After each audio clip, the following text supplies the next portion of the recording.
নারায়ণগঞ্জ সদর উপজেলা কুতুবপুরের রসুলপুর মাদাপট্টি রেললাইন সংলগ্ন এলাকায় অগ্নিকাণ্ডের ঘটনায় ক্ষতিগ্রস্ত পরিবারগুলোর মাঝে নগদ অর্থ, শুকনো খাবার, প্রত্যেক পরিবারকে 2টি করে কম্বল ও বাড়ির মালিককে টিন দিয়ে সহযোগিতা করেন এস.এম. ফয়েজ উদ্দিন, নির্বাহী অফিসার, সদর উপজেলা, নারায়ণগঞ্জ।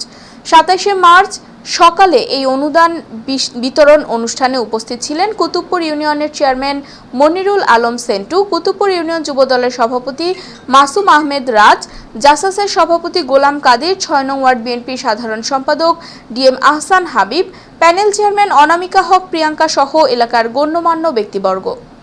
এবং একই সাথে সরকারিভাবে 6,000 টাকা অর্থ সহায়তা দেওয়া হয়েছে।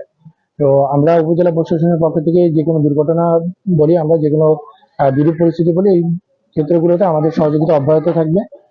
তো আপনারা একটা অনুরোধ থাকবে আপনাদের পক্ষ থেকে, যে কোনো জায়গায় যে কোনো দুর্ঘটনা যদি সংঘটিত হয়, এটা তাৎক্ষণিকভাবে উপজেলা প্রশাসনকে অবগত করবেন, যাতে আমরা ক্ষতিগ্রস্ত পরিবারগুলোর পাশে তাৎক্ষণিকভাবে উপজেলা প্রশাসনের পক্ষ থেকে সহযোগিতা নিয়ে আমরা উপস্থিত হতে পারি।